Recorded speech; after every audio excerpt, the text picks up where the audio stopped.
할렐루야. 아멘. 우리 같이 하나님 말씀 봅시다. 마태복음 4장 4절입니다. 우리 화면으로도 나올 테니까요. 한번 같이 이 말씀을 두 번 연속해서 말씀 읽도록 하겠습니다. 시작.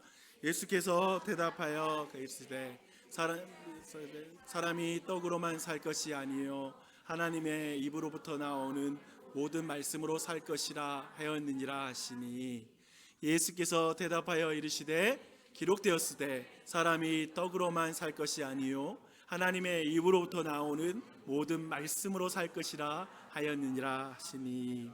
아멘. 아멘. 다시 한번 인사합니다. 새해 복 많이 받으세요. 아멘. 아멘. 네. 여러분, 질문 있습니다. 여러분은 매일 무엇을 먹습니까? 밥과 반찬 먹는다라고 할 거예요. 그런데 여러분 있잖아요, 먹는다는 식사를 할 때만 쓰이는 그런 단어가 아닙니다. 제가 학교 다닐 때 새로운 학기가 시작되면 선생님들이 학생들에게 이런 말을 했어요.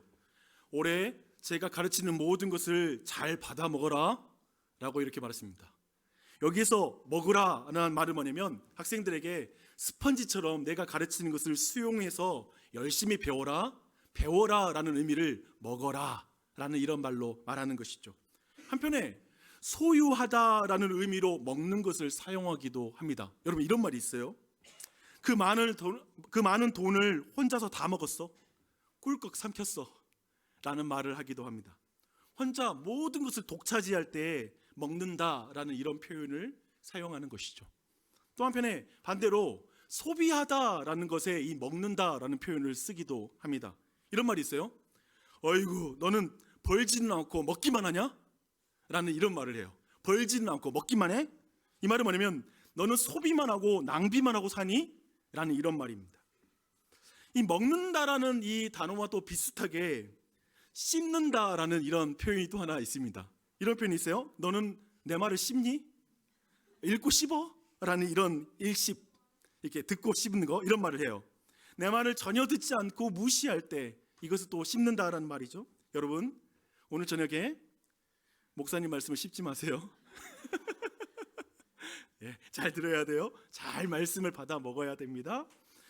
그래서 우리가 여기서 확인할 게 뭐냐면, 이 먹는다라는 이 단어는 굉장히 광범위하게 쓰인다라는 것이죠. 그래서 먹는다에 이렇게 다양한 쓰임새를 우리가 생각한다면, 여러분은 매일 무엇을 먹습니까? 라고 이렇게 질문했을 때 이제 좀 더 여러 가지가 생각날 수 있어요. 오늘 내가 뭘 먹었지? 누구의 말도 먹었고 뭐도 먹었다, 이렇게 생각할 수가 있겠죠. 그러니까 한마디로 말하면 단지 식탁 위에 차려진 음식만 먹었다라는 생각은 안 할 거예요. 그런 의미에서 예수님께서는 또 한편에 우리 모두에게 또 다른 먹거리를 우리 모두에게 말씀하고 있습니다. 예수님께서 광야에서 40주야를 밤낮으로 금식하십니다. 그러니까 40일을 아무것도 먹지 않았으니까 얼마나 배가 주렸겠어요? 고팠겠어요? 예수님에게 맛있는 것이 가장 필요하다라고 생각한 마귀가 이제 예수님을 유혹합니다. 이렇게 말해요. 네가 만약 하나님의 아들이거든 이 돌덩이를 떡덩이가 되게 하여서 먹어라 라고 이렇게 말합니다. 그러자 예수님께서는 마귀의 말을 거절하며 말합니다. 사람이 떡으로만 살 것이 아니요 하나님의 입으로부터 나오는 모든 말씀으로 살 것이니라 라고 이렇게 말씀하세요. 40주야를 굶주린 예수님은 마귀에게 다른 양식이 있다라고 말하는 거예요. 나에게는 다른 양식이 있어, 난 다른 양식을 지금 먹었어 라고 말하는 것이죠. 마귀야, 너는 내가 40주야를 굶주렸기에 음식이 가장 필요하다고 생각하느냐? 하지만 나에게는 다른 양식이 있단다. 곧 하나님의 말씀이란다. 나는 너 마귀의 말을 먹고 소비하는 사람이 아니란다. 나는 오직 하나님의 말씀을 먹고 스펀지처럼 빨아들여서 그 힘으로 살아가는 하나님의 아들이란다. 지금 예수님께서는 이렇게 말씀하시는 것입니다. 우리가 매일 먹는 것은 정말 다양합니다. 예수님은 말씀이 매일 우리가 먹어야 될 가장 중요한 양식이라고 오늘 말씀은 말하고 있습니다. 그렇다면 여기에서 다시 한번 여러분에게 물을게요. 여러분은 매일 무엇을 먹습니까? 이제 대답하는 게 한결 어려워졌죠. 뭐라고 말하기 어려워졌죠. 먹는 것이 너무 많으니까요. 그런데 저는 여러분이 매일 무엇을 먹고 있는지 한번 여러분이 먹고 있는 걸 점검해 봤으면 좋겠어요. 그런 거 있잖아요. 예전에 왕들 있잖아요. 건강을 확인하기 위해서 뭘 하게요? 뭘 먹는지 다 아주 잘 정해서 줄 뿐만 아니라 배변이 나오잖아요. 배변까지 검사해서 건강도를 체크한대요. 그렇죠? 그런 의미에서 우리의 영적인 건강을 한번 깊이 한번 고민해 봐야 돼요. 생각해 봐야 됩니다. 여러분이 매일 먹는 것은 분명히 여러분이 고파하는 것을 먹을 거예요. 그러니까 여러분이 굶주린 것을 먹을 될 것입니다. 삼겹살이 고프면 그날 삼겹살 꼭 먹죠. 또 한편에 커피가 고프면 커피를 마시고 젤리가 고프면 젤리를 먹겠죠. 맛있는 순대가 먹고 싶으면 그 순대가 고프면 순대를 반드시 먹습니다. 그러니까 우리 모두 고픈 걸 먹어요. 그런데 하루에 몇 번 먹나요? 라고 질문한다면 고픈 만큼 먹는 거예요. 배고픔을 느끼는 순간에 그걸 먹는 것이죠. 그만큼 횟수로 먹어요. 그런데 일반적으로 사람들은 삼시세끼를 먹는 것 같아요. 그래서 아침, 저녁, 점심, 아침, 점심, 저녁 이 세 끼를 먹는 것 같습니다. 여러분 모두는 분명히 자신이 고플 때마다 꼭 끼니를 챙겨 먹을 것입니다. 다시 여러분에게 질문하겠습니다. 여러분은 매일 무엇을 먹습니까? 얼마나 자주 먹습니까? 여기에 특별한 식사를 중요하게 생각하는 분이 계십니다. 굉장히 특별한 식사를 하신 분이 계세요. 1910년에 3월 중국에 있는 여순, 대련의 여순이라는 지역이 있는데요. 그 여순의 옥중에 계신 이분은 독립군 안중근 의사예요. 그는 이토 히로부미를 저격한 그 죄로 이제 사형날을 기다리고 있는 상황이었습니다. 여순 감옥 3월이었으니까 그제 얼마나 추웠겠어요. 그런데 그에게 너무 고픈 것이 있는 거예요. 그것은 책을 읽는 것이 너무 고픈 거야. 책이 너무 읽고 싶은 거야. 그래서 그는 이런 말을 합니다. 일일 부독서 구중생 형극.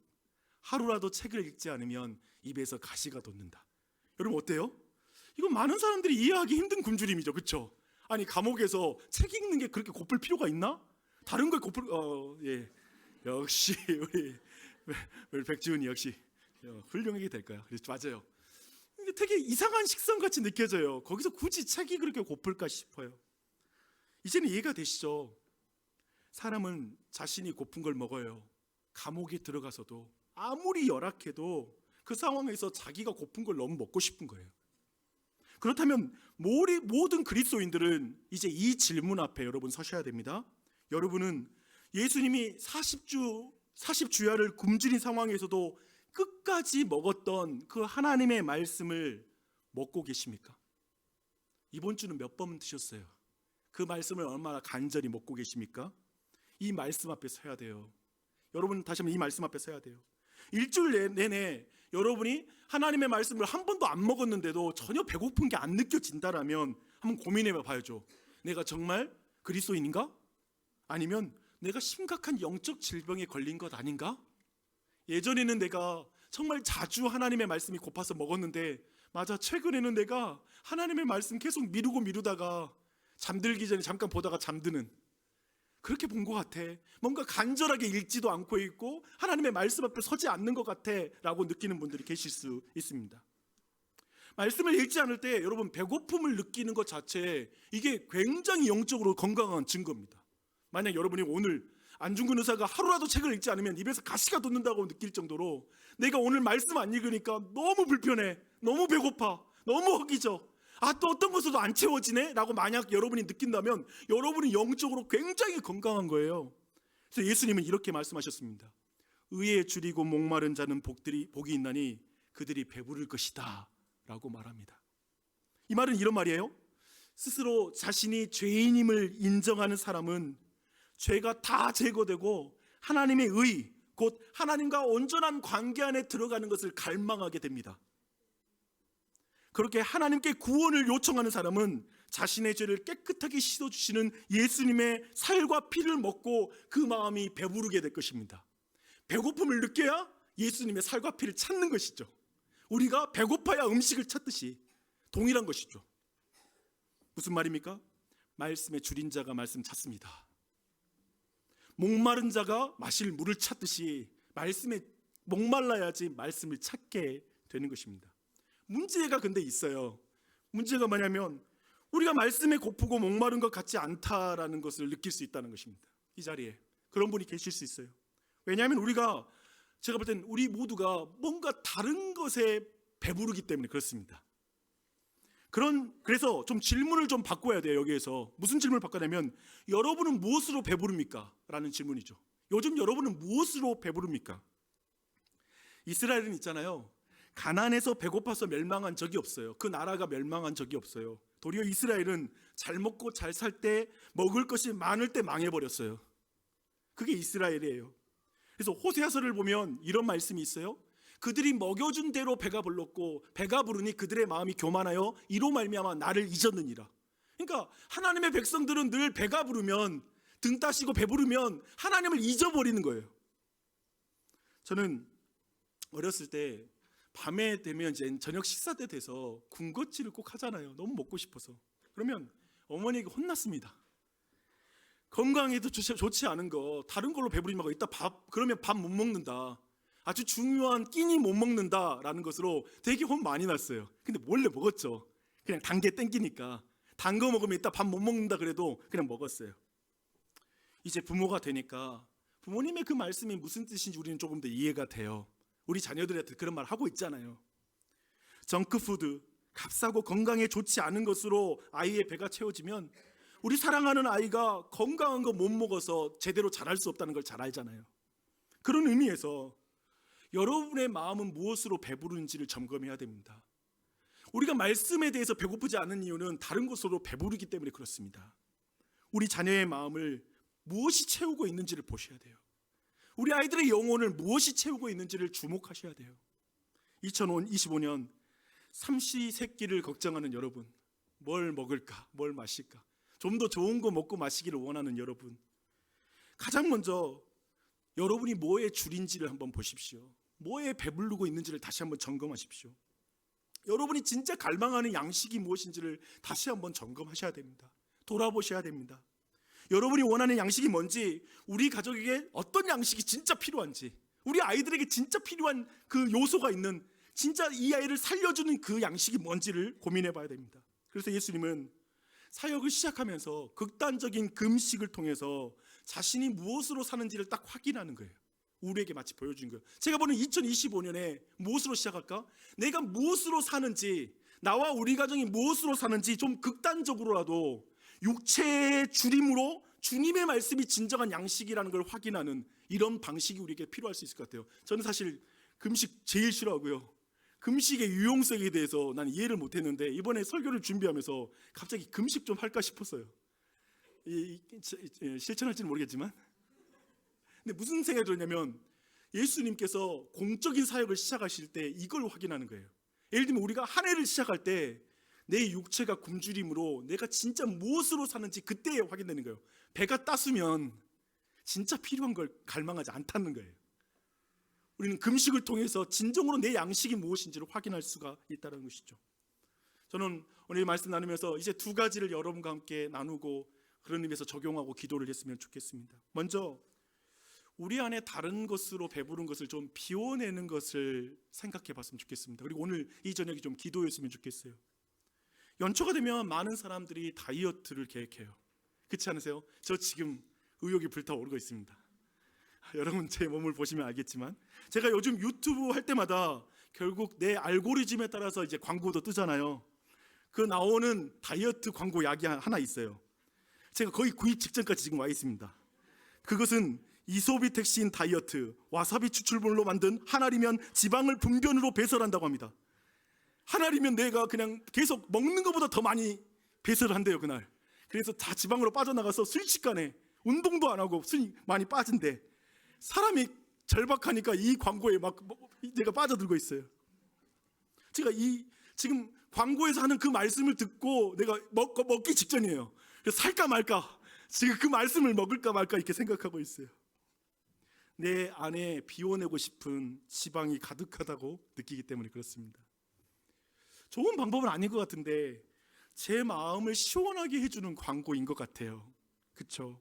그런데 우리 모두는 영적으로 자신이 비만이라고 느끼는 이들이 있을 것입니다. 뭔가 내 안에 영적으로 지금 병들었다. 새해를 시작했지만 해는 바뀌었을지 모르지만 내 영적인 상태는 그대로인 것 같아 라고 느낄 수 있죠. 은혜를 많이 받아서 비만이 아니라 하나님의 말씀이 아닌 다른 말들을 내 마음에 채워서, 다른 생각들을 내 마음에 채우기 때문에 오는 그 비만이 있지 않는지를 돌아봐야 되는 것이죠. 너무 달콤하지만 영적으로 비대해져 정작 먹어야 될 말씀 안 먹고 있어. 하루에도 이런저런 것을 유튜브와 핸드폰으로 많이 보고 듣고 하고 있죠. 근데 너무 그걸 많이 들은 나머지 내가 하나님 말씀 볼 시간이 없어.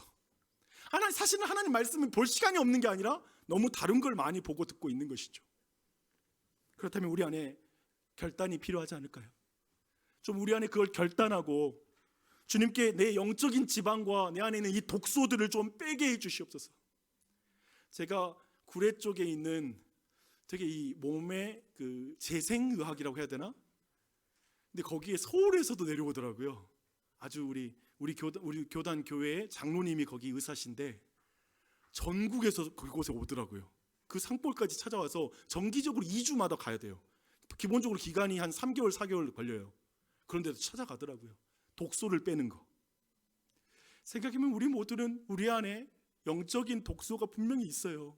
이런저런 내 안에 고통, 그리고 미움, 그리고 내 안에 어떤 시기, 질투, 아마도 수없이 많은 우리 안에 독소가 있을 거예요. 좀 그 모든 것을 빼는, 주님 앞에 좀 그걸 간구하는 그런 은혜가 이 밤에 있었으면 좋겠습니다. 그걸 좀 결단하고 깊이 생각하면서 이 한 주 동안 여러분 기도했으면 좋겠습니다. 두 번째는 뭐냐면요, 하나님의 말씀을 먹어서 여러분의 마음을 채웠으면 좋겠습니다. 먼저 우리를 비우고 나서 하나님의 말씀을 먹는 것이죠. 그렇죠? 1910년 대한제국이라는 조국을 사랑한 안중근 의사는 책의 굶주리죠. 2025년에 하나님의 나라 곧 천국을 살아가는 성도들은 성경에 굶주리는 거죠. 난 성경에 굶주려. 안중근 의사처럼 이 하나님의 나라를 세우기 위해서 나는 성경에 굶주려 하는 것이죠. 히브리인들은 영혼이 어디 있다고 생각하는지 아세요? 머리가 아니라 배예요. 내장에 영혼이 깃들어 있다고 생각하는 거예요. 그래서 사람의 배, 곧 영혼을 채우는 것, 그것이 뭘까 했을 때 그것은 세상의 말이 그걸 채우는 게 아니라는 거예요. 세상의 가치관, 세상의 물질이 우리의 영혼을 채우는 게 아니에요. 오직 사람의 영혼을 채우는 것은 창조주 하나님밖에 없습니다. 그분의 말씀이 우리의 배를 채우는 것이죠. 이런 새로운 식욕을 느끼는 은혜가 우리 온 교회에 넘치기를 같이 기도했으면 좋겠습니다. 요한계시록 10장의 말씀 보면 이런 말씀이 있어요. 내가 천사에게 나아가 작은 책을 달라 한즉 천사가 이르되 갖다 먹어버리라. 내 배에서 쓰나 내 입에서는 꿀같이 달리라 하거늘. 다음, 내가 천사의 손에서 작은 책을 갖다 먹어버리니 내 입에는 꿀같이 다나 먹은 후에 내 배에서는 쓰게 되더라. 성경이 이렇게 말하는 거예요. 하나님의 말씀은 먹어버려야 된다라고 말하는 거예요. 그러니까 뭐냐면 그냥 귀로 들어라라는 느낌이 아닌 거죠. 그냥 눈으로 봐라라는 수준을 넘어서 그냥 말씀을 먹어버려라고 말하는 거예요. 음식이 입에만 있고 목에만 걸리면 죽어요. 애들 어렵게 어릴 때 키우면 입으로만 계속 씹고 있으면 보기 싫습니다. 빨리 안 삼켜? 빨리 삼켜라고 하죠. 입에 있으면 영양가가 들어갈 수가 없어요. 그게 넘어가서 그게 깊은 곳으로 들어가야지 아이가 자랄 수 있는 거예요. 목에 걸리면 어떻게 돼요? 죽어요. 큰일 나요. 넘어가야 돼요. 귀에만 하나님의 말씀이 있는 게 너무 이제는 지치지 않으세요? 좋은 설교 많이 들었고 이런저런 설교 많이 들었죠. 그냥 귀에만 있는 게 너무나 속상하지 않으세요? 우리도 모두 영적인 욕심이라는 게 있잖아요. 내가 예수 믿었는데 10년 지나고 20년 지났는데 내가 이대로 있으면 안 되는데 하는 그런 마음이 있잖아요. 여러분, 하나님의 말씀은 안 먹어도 되고 먹어도 되는 선택사항이 아니라는 거예요. 야, 받아 먹으라, 먹어버리라 라고 말합니다. 말씀을 읽고 들어 깨닫는 즐거움이 여러분에게 임하시길 바랍니다. 씹을 때 달기를 바라요. 여기서 말씀을 보면 이렇게 입으로 씹을 때 단 거예요. 달게 먹는 거예요. 그러나 그 깨달은 말씀을 실행하려고 할 때 엄청난 고통이 와요. 그래서 배에서는 쓰는 거예요. 배에서는 써, 입에서는 달아요. 사랑하는 여러분, 그런 의미에서 한 해 동안 일십하면 안 되죠. 그렇죠? 읽고 행하지 않아, 읽고 내 배까지 들어가지 않아, 말씀을 듣고 말씀을 먹어서 넘기지 않아, 그러면 안 되죠. 그래서 한번 진지하게 올 한 해 하나님, 내가 하나님의 말씀을 일십바르지 않고 하나님의 말씀을 읽고 내가 먹게 해주십시오. 먹어서 속으로 넣어서 소화시키는 그 은혜를 부어주시고 이 일에 내가 필요한 결단하겠습니다. 이 일에 내 마음에 좀 다짐을 주셔서 내 안에 새롭게 이 말씀을 새롭게 읽을 수 있는 은혜를 베푸시옵소서라고 그렇게 기도했으면 좋겠습니다. 그리고 이 시간 좌우에 있는 사람에게 좀 인사할까요? 끼니 거르지 마세요. 맞아요. 옛날에 배고픈 시절에는 식사하셨어요가 인사였던 것 같아요. 너무 힘드니까 식사 못한 사람이 하도 많아서 식사하셨어요 한 것 같아요. 이제는 더 이상 그런 인사가 없는 것 같아요. 근데 교회에서는 진지하게 성경 하나님의 말씀의 양식을 먹는 지점에서는 이제 서로 인사해야 될 것 같아요. 하나님의 말씀 먹으셨어요? 라는 인사가 필요한 것 같아요. 끼니 거르지 마세요 라는 말이 우리에게 다시 회복돼야 될 것 같아요. 이 한 해 동안 마을에서 모든 모임에서 식사 잘 하셨어요? 말씀의 양식 먹으셨어요? 라는 인사가 많아졌으면 좋겠어요. 그리고 서로를 챙겨줬으면 좋겠습니다. 그런 마음으로 나아가는, 또 오늘 특별히 이것을 놓고 같이 기도하는 오늘 금요복음 집회가 됐으면 좋겠습니다.